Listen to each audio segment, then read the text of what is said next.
আমাদের প্রাণ গেলে যাক, কমরেড হরগোবিন্দ দাসের মতো ঘটনা ঘটলে ঘটুক, বাড়িঘর ছেড়ে চলে যেতে হলে চলে যাব, চাকরি বাইরে করতে হলে চাকরি বাইরে করব, কলকারখানা চাই না, শুধু ভাতা চাই আর মাছ ভাত চাই। ঠিক সেই সময়তে বিজেপি প্রকাশ করলো সংকল্পপত্র। মাথায় রাখবেন, ইশতেহার নয়, উর্দু শব্দ ইশতেহার, সংকল্পপত্র প্রকাশ করলো বিজেপি।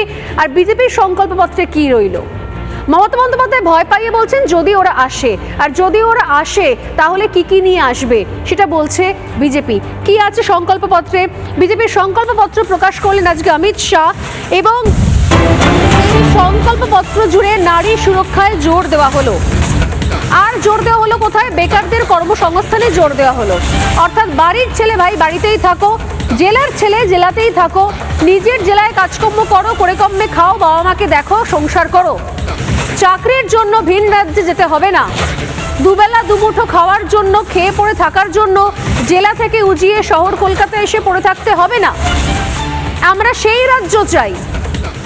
এই সমস্ত মাছ মাংস হিন্দু মুসলিম পরে হবে, আগে বাড়ির ছেলে বাড়িতে থাকবে, নিজের গ্রামে নিজের জেলায় লেখাপড়া করে সেই জেলাতেই তার চাকরি হবে, সেখানেই তার কর্মসংস্থান হবে। সে তার মা বাবার সঙ্গে, স্ত্রীর সঙ্গে, ছেলে মেয়ের সঙ্গে তার নিজের জেলায় থাকতে পারবে, তাকে অন্য জেলায় যেতে হবে না, অন্য রাজ্যে যেতে হবে না, বছরে একবার করে সে আসার সুযোগ পাবে, এরকম হবে না। হিন্দুদের জন্য দুর্গাপুজো আর মুসলিমদের জন্য ঈদ, কেন নিজের বাড়িতে থাকবে না? কেন সারা বছর থেকে কাজ করতে পারবে না? কেন? এই প্রশ্নের উত্তরগুলো দেওয়া রয়েছে বিজেপির সংকল্পপত্রে। তারা বলছেন কর্মসংস্থানের কথা, এবং তারা বলছেন যে আর পরিযায়ী হয়ে দিন কাটানোর সময় শেষ, এবার নিজের রাজ্যে থাকো ভাই। যদি মনে হয় অন্য জেলায় গিয়ে কাজ করবে, কলকাতায় গিয়ে কাজ করবে, তাও ঠিক আছে, কিন্তু অন্য রাজ্যে যেতে হবে না। দরকারে অদরকারে বাবা মার পাশে থাকো, পরিবারের সঙ্গে থাকো, সেই দায়িত্ব সরকারের নেওয়া উচিত।